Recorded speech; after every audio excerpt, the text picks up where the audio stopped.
technically it's 13 months. Yeah. Okay, gotcha. Technically it's 13 months. So I wasn't too far off. Yeah. So yeah. And shout out to Sean Gunby for connecting us, man. Sean, man, he's a good dude, man. Yeah, Sean was on our show, The Corrupt Accountant. Oh yeah. Sean, he ain't told me his story yet. I need to interview him. Oh, he's a good When I started my podcast, once I learned from you guys, I'm about to have him down and have him on my show. I'll come on too. Yeah, definitely. When you got it rolling, let me know. I'll come down. Definitely, man. Yeah, definitely. I got you. You got to come to Dallas anyway. So, yeah. Did you grow up in Texas? From Texas, man. From Houston, Texas. Born and raised.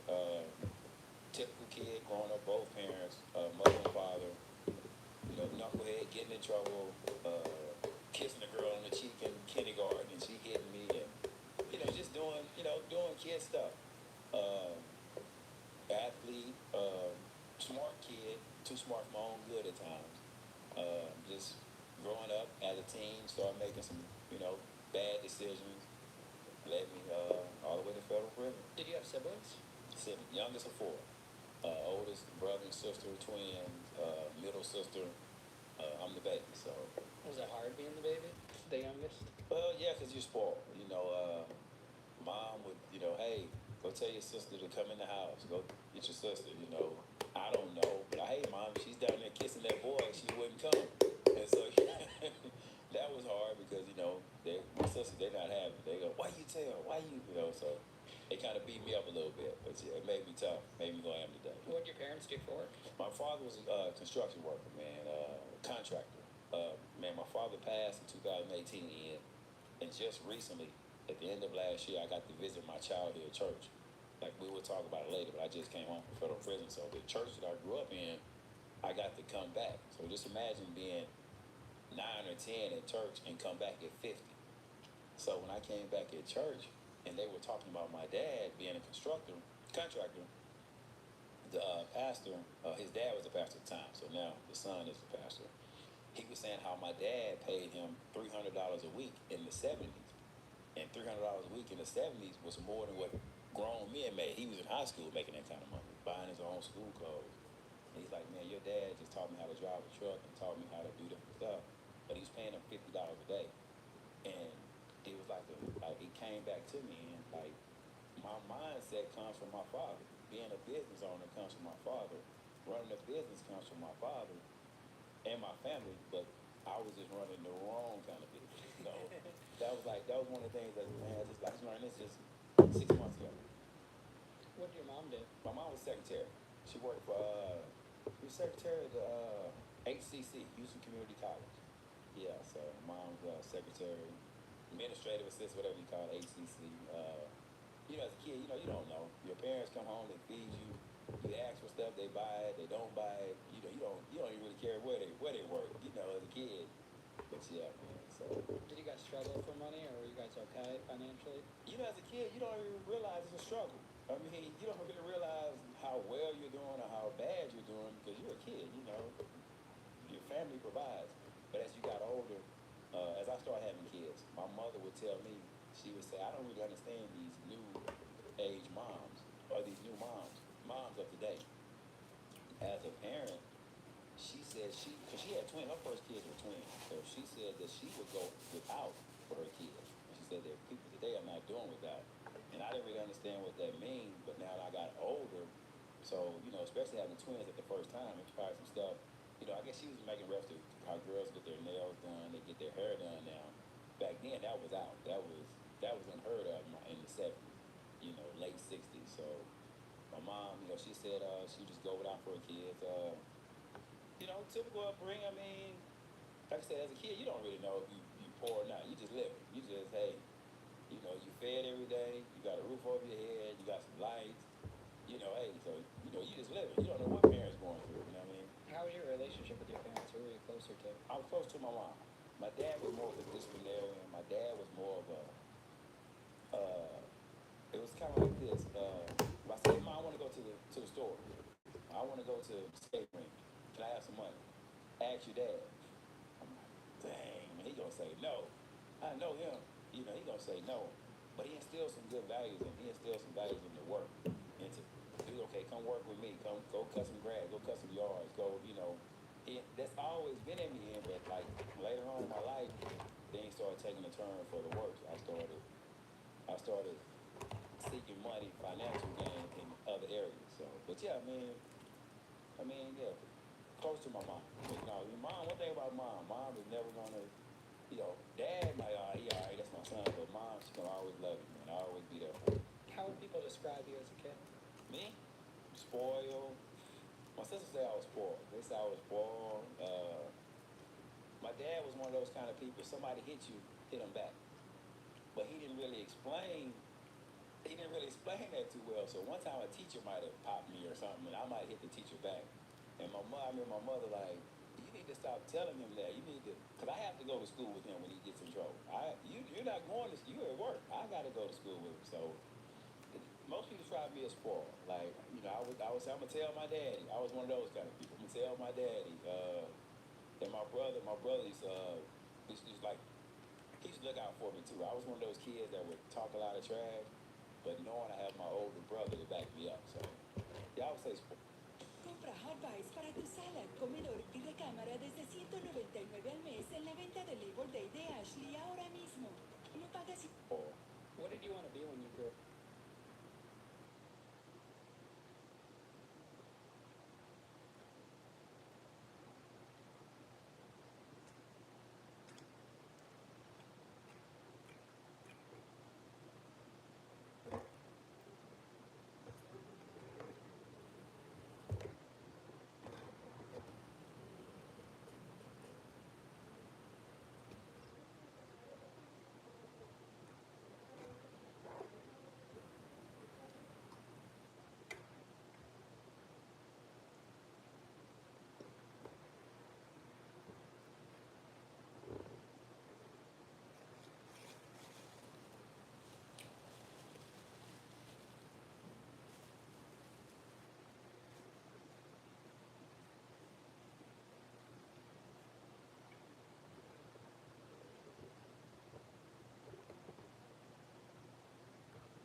sports, I was a Dallas Cowboy fan.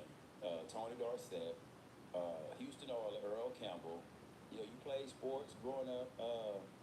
Probably a football player. I didn't really have a, you know, you just see, I didn't really have, like, growing up, like, people say they want to be a lawyer and a doctor and want to play football. And then that kind of, like, vanished, you know, as you get older. You just really just like, hey, man, at one time, you just be glad just to get older. You know, at one time in the 90s, you just be glad to make 25. So it wasn't really a thought anymore. Were you into sports? Did you play? In the sports, man. In the sports, was a football player. Football, I was actually better in football than basketball, but in the 7th grade, we moved to Austin, Texas. I'm going to junior high school, so football season is over here.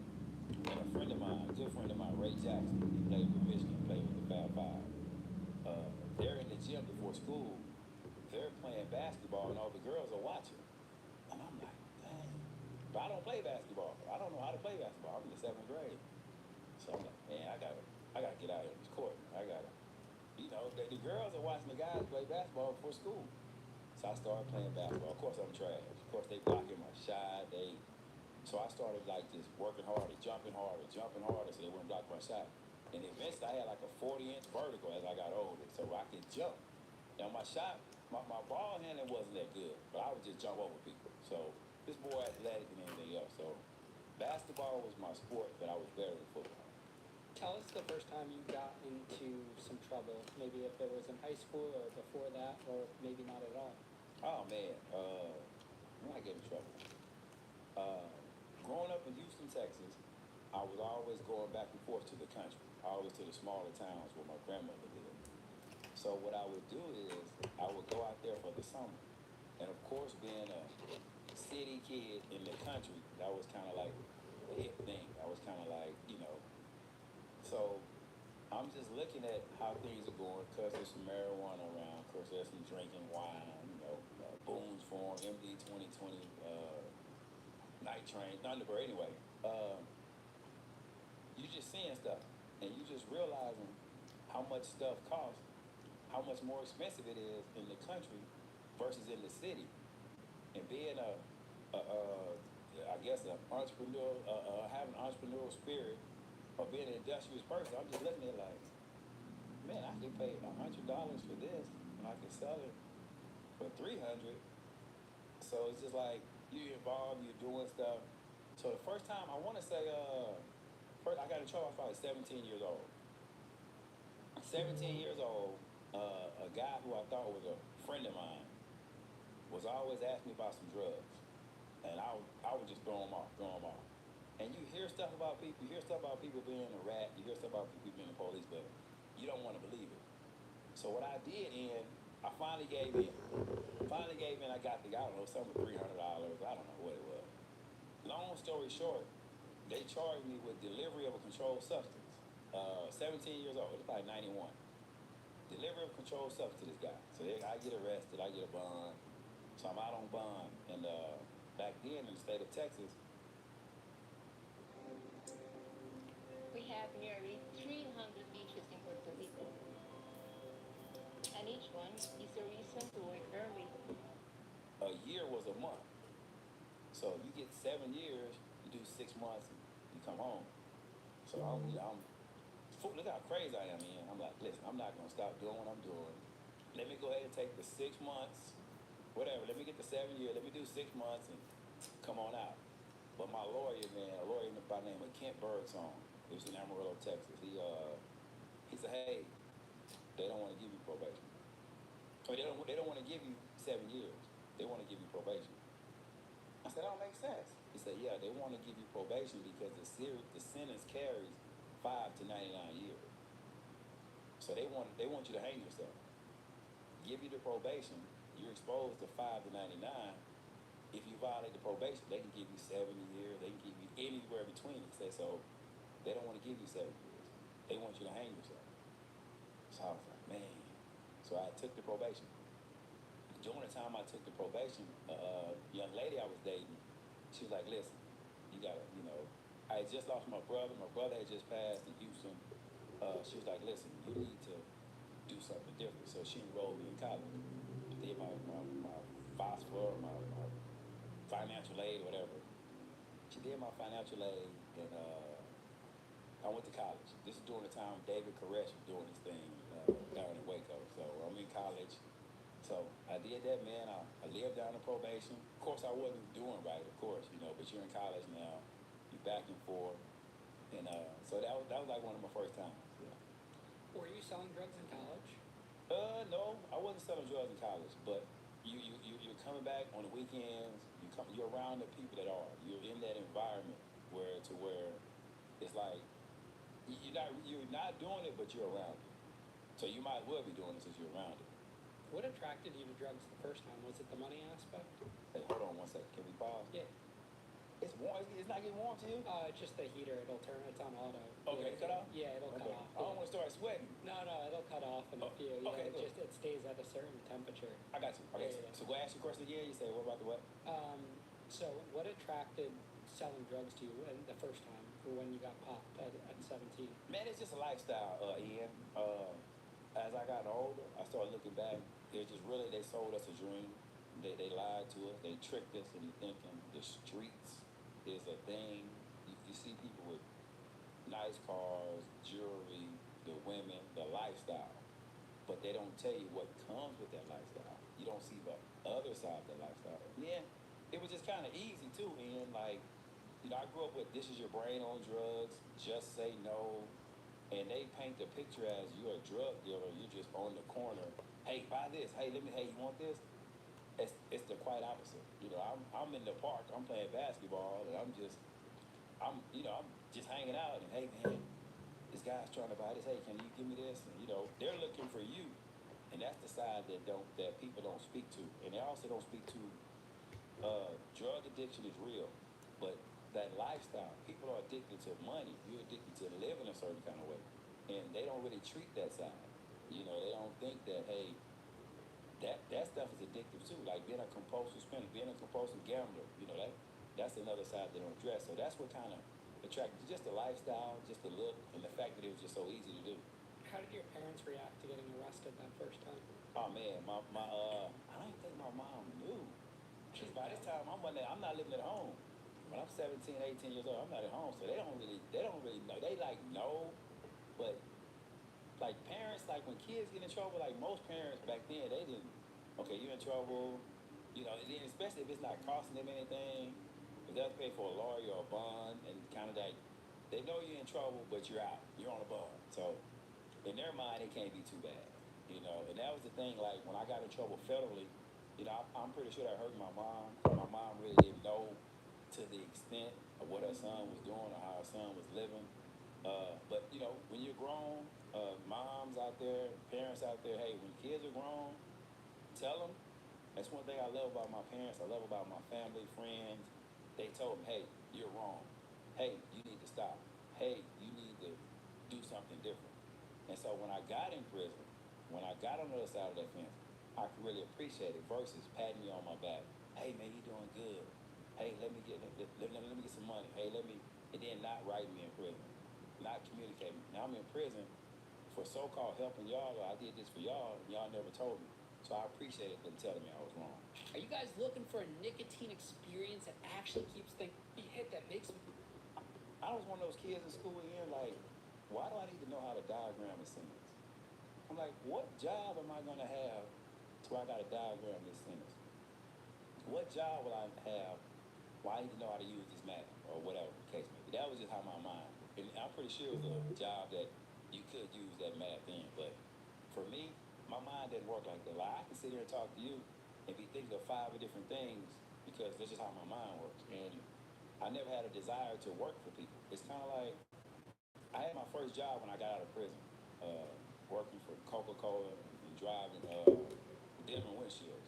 There's always somebody above you, Ian, that doesn't know it. That's like They promote wrong. I'm like, I was delivering for Coca-Cola, and they would do our routes, but they would like get our route. The route would just be so backward. I would pass a store, and then on my way back in, I got to go to that store. I'm like, why don't I do that store first?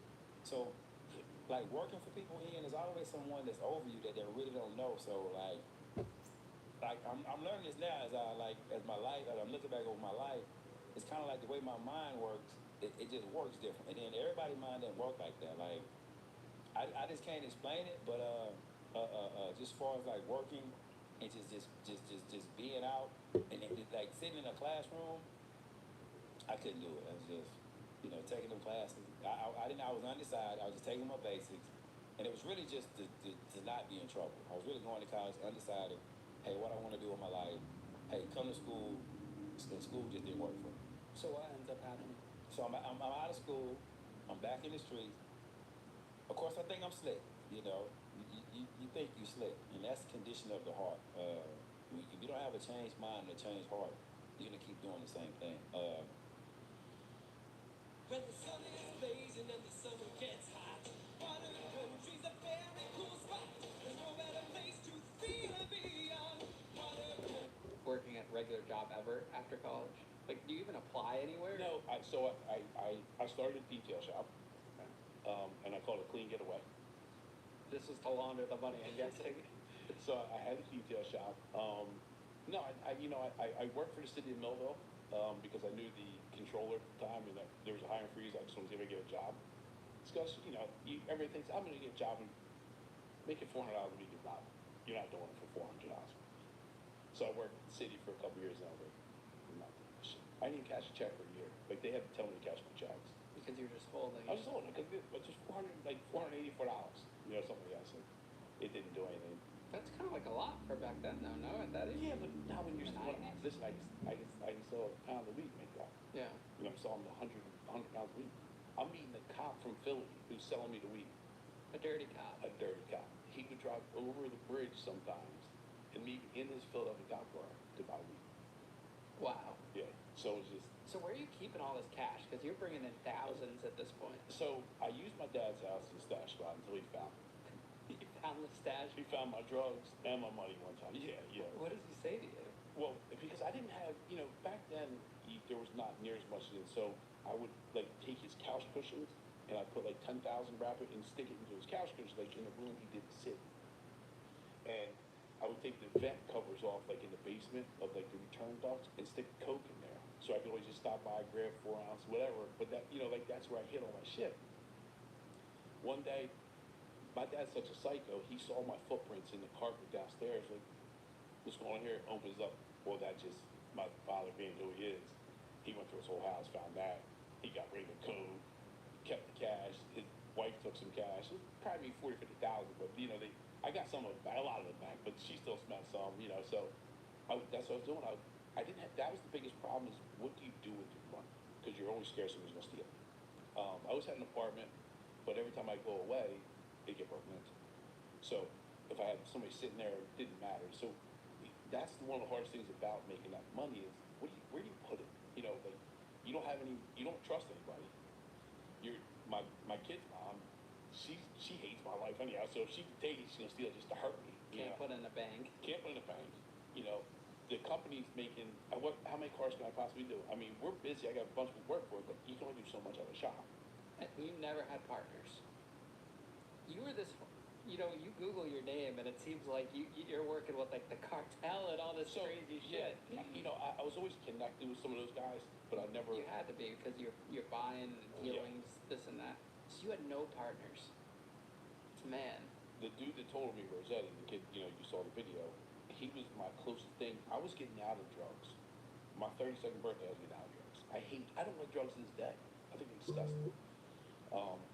My 32nd birthday, I was giving him everything. So he would have made, at that time, we would bring in, let's say 10 keys from Florida. And they're only $16,000 a piece back then. If you didn't touch it, you can sell them for 25. And I was going to give him all that. Like, here's the connection. I had to introduce him to the connection that I busted my ass to find this connection in Florida. And I pay a mule $1,000 a key to bring back up for me on the bus. A bus from Florida to here. Florida to Jersey. Mm-hmm. So you don't have to go to Florida and I would fly down with cash. I would give him the cash. Right. So back then, before 9/11, I would put cash in my carrier on the bottom thing, just fill it close. They didn't check you back, or I'd have it in my waist, things like that. Now you can't carry $5 on you. So I would fly down there with the money, and then set him back up on the bus. And he's just here. What does that look like, all this? 10 Like, kilos in a Nike duffel bag back across to New Jersey. on a bus, which was a terrible ride. But listen, he's making 10 grand for 2 days, How often did you do this? once a month. And that would turn into how much profit? So we cut it a little bit. I might put 4 ounces on a key at that time. I was probably making 40 to 50,000 a month. And what does cutting mean in drug terms? I put isotol, which is the bodybuilding thing. We mash up the brick of coke, mix it with 4 ounces, and put it back together. And that's safe? Like no one's dying Right? from No, that? no, it's not like this. Whatever that shit. Fentanyl. Fentanyl. No, this is just a bodybuilding supplement. It is shiny and white. And this is just to make it look like there's more than what these people are Just to actually add getting. 4 ounces. So you could add sugar to it, basically. Yeah, they would know that. This blended well. So you take 36 ounces, make it 40 ounces. Or I make 9 ounces, make it 10. This is crazy. Yeah, but that's where the money was. So I was going to give them that because all I was going to do was take. I was into real estate in my 30s. This is when I started getting into real estate. I was ready to go 100% legit. I say 180% legit because I still want to be a book. Like I still want to take bets. But drugs, I was like, oh, I'm still. So you had a 12-year run, basically, in this business. Apply with Citizens Fast Line and close on your HELOC in as little as 1 week. Ready to go solar? And get the funds to upgrade your house in as little as 2. Let's get you ready for what's next. Apply for a HELOC now. Oh, yeah, 12. I think it was 14 years. I think There's not many people in the world that can have that long of a run in this business. because I was never flash. You think that was the key I to had, it? I had a Mercedes, a E55 in 2002 or 2 or 3. In 2003, nobody knew I had it. I only took it when I go out. I kept it in a garage another 40 miles away. I lived in a rental. I drove a piece of shit truck. How much money would you say you made in total throughout this whole empire? All cash. So how does that get laundered? Because it's not all through the detailing. Business. No. So, because I would spend a lot of cash on stuff, I had different people to also take cash from me. So I would have somebody buy a car from me. So I had a contractor at the time that I gave him $70,000 and he bought me a truck, a Navigator, and gave it to him. That kind of thing.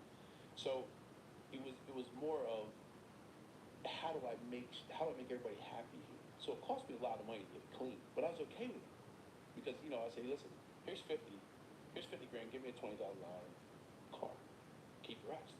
Well, who's not going to do that? So there are the things that we came into it. I met doctors, I met judges. Taking bets, you meet a lot of people. So that was kind of like my connection to get rid of things, hide things. I was also going to Costa Rica, which I can't get back to. I had, when they arrested me, I had 27 trips to Costa Rica. Wow. Where, in a bank there. Oh, you had foreign money. So no, I take from here and take it to Costa Rica and deposit there. Wow. And so that's still there. Some Jordan Belfort shit right Well, now. yeah, the money in Costa Rica is still there. However, I'm pretty sure if I ever got on a plane to go there, that they would still try to get me. They'd arrest Come home. Yeah, because, and my attorney's like, well, you can get it, but she's got to pay tax on it. I'm not risking that. I'm not going back. Whoever said prison's fun lied.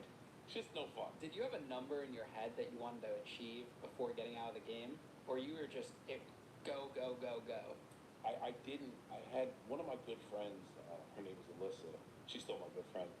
She would always be on me, I thought you got to get out. You know how these girls are. Yeah. And so I didn't have a number. I had more of a day. Like my 32nd birthday, I'm done.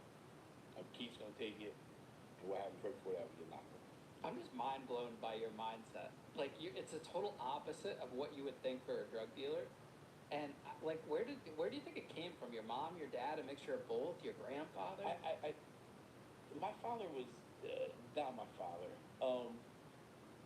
Even though he's super intelligent, he's broke today as a very successful attorney. Been married 5 times. He just didn't put it together. I think it was more just watching. I think I learned on my own because I didn't have my grandfather was my mentor. Growing up, till the day he died. But I was never, like you said, it comes back to just business. And I think if I would have drank or got high, my life would have been totally different today. In everything I do, even when I came home. But I just have no desire to be out of control. And I'm not a controlling person. I'm in control of myself. Like, I don't tell my chick what she can, none of that. So my mentality, that's just been my mentality forever. And it's hard to try to tell and show people that as well, because that's the key. Discipline's the key to everything when it comes down to it. So I play softball. I hit everybody because I want to be better than everybody around. You know, that's just the mentality I have. And I always I want to win. Yeah. So, I mean, that's, you know, How do you think you were as a father during that time terrible. period? Piece of shit. 100%. I'm definitely, I don't like kids. You had kids. Not on purpose. So, I was definitely not a good father ever. I'm a better when they're grown and can say, hey, Dad, what can you do? Because right now, I will set them up. So when they're 17, I love them. But when they're 12 and crying, or like, get away from me. My Chase and Devin, my two oldest, they're fighting when they were a Game Boy in a car. This is shit I have. I was like, let me see that. They gave throw out the window. Now you fuckers can't fight at all. So that's the kind of guy I was like, you wanna fight? Fight me. You know, my middle son, I keep talking about Chase, but I was watching one day and he and his brother got in a fight. He was probably 4, Devin was 6 or 7. And this was about a year before I got in trouble. Chase comes out of his bedroom, after I threw Chase in his bedroom because he was fighting. He comes out and kicks Devin in the face. Right? Because he's still pissed an hour later. So I jump out of the thing, I jump out of the chair, smack his ass like hard as I could, hurt my hand. This little fucker turns around and said, me not gonna cry. In Russell's room, I was like, but, so, you know, that I wasn't, their mothers actually were very good moms, which I'm lucky for them. They just hated me. So they turned my youngest son against me because she wanted someone on her side. And did the mothers know what you were involved in? Oh yeah, every one of them. So they were cool Yeah, with it because, as long as the listen, money was flowing in. They were eating dinner. They were not paying rent. You know, of course, yeah. They knew. Listen, my daughter's mom was ride or die, but with that, she was also on the edge where she'd be the one to pull the trigger when she's mad at me. You know what I'm saying? So she was so loyal that when things went bad, she'd shoot. Yeah. Where my son's mother, she has no loyalty. She ever did. You know, she was just like, if you get in trouble, too bad. And what is your mom saying to you at like the peak of this? Because you promised her and then you went back on it. So mom knew, but I was also taking mom to Florida. So she was going along. Yeah, and just saying, you know, maybe he's not doing it. I think in her mind, he's not doing it. You know, the detail business, real estate. I was in real estate